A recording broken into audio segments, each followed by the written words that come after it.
Uyir 2 hours 16 minutes run టైమ్తో మలయాళంలో థియేటర్స్లో release అయిన ఈ మూవీ ప్రెజెంట్ జియో హాట్స్టార్లో తెలుగులో స్ట్రీమ్ అవుతుంది. మధ్యలో చాలా మెయిన్ డైలాగ్ స్టోరీ డిపెండెన్సీ వల్ల కన్నడ అండ్ హిందీలో వస్తాయి. సో ఆ టైంలో సబ్ టైటిల్స్ కంపల్సరీగా ఆన్ చేసుకొని చూడాలి. ఇక మూవీ చూసిన తర్వాత నా పర్సనల్ ఫీలింగ్ ఏంటంటే క్లైమాక్స్లోని ఎమోషన్ ఇంకా మధ్యలో అసలు ఏం జరిగిందనే మిస్టరీ కోసం ఒకసారి ట్రై చేయొచ్చు అనిపించింది. కానీ మిగతా సినిమా మాత్రం నాకైతే ఒకటే ఫీలింగ్ కలిగింది. అయిపోతున్న సినిమాని అడవి శేష్ గారు ఎవరో సినిమా స్క్రీన్ ప్లే ఫార్మాట్లో మళ్ళీ మళ్ళీ పొడిగించడం వల్ల ఎక్కువ లాగ్ అయిపోయింది. ఇంకా డైరెక్ట్గా పాయింట్ చూపించకుండా మొత్తం తిప్పి మళ్ళీ అక్కడికే రావడం, వెబ్ సిరీస్ లాగా పార్ట్స్గా డివైడ్ చేయడం, ఇంకా స్లో నేరేషన్ మూవీని చాలా నెగిటివ్గా ఇంపాక్ట్ చేశానని చెప్పాలి. అసలు పోలీస్ ఇన్వెస్టిగేషన్ స్ట్రాంగ్గా అనిపించలేదు.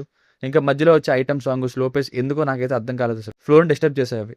ఇక ఫ్యామిలీతో చూడొచ్చు అంటే మధ్యలో ఒక్క చోట ఇంట్లో హస్బెండ్ లేని టైంలో వచ్చే సీన్ ఒక్కటి కొంచెం ఇబ్బంది పెట్టచ్చు. మిగతాదంతా ఫ్యామిలీతో చూడొచ్చు.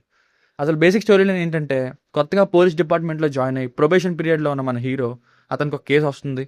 ఒక నూతిలో డెడ్ బాడీ కనిపిస్తుంది. అసలు ఏం జరిగింది, ఆ డెడ్ బాడీ ఎవరిది, ఈ కేసుని మన హీరో ఎలా రిజాల్వ్ చేశారో, చివరికి ఏమైంది అన్నది స్టోరీ.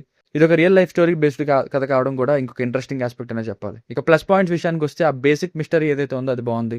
ఫ్యామిలీ ఇష్యూస్ని హ్యాండిల్ చేసిన విధానం అండ్ ఇదే నిజం అని చూపించి మళ్ళీ ఇంకో నిజాన్ని రివీల్ చేసే ఆ స్క్రీన్ ప్లే మెథడ్ బాగుంది.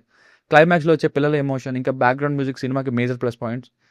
మైనస్ పాయింట్స్ అసలు టైట్ స్క్రీన్ ప్లే లేదు సినిమాలో. ముందే ప్రతిసారి సినిమా అయిపోయిందని ఫీలింగ్ వస్తుంటే మళ్ళీ ప్రతిదీ ల్యాగ్తో నెరేట్ చేశారు.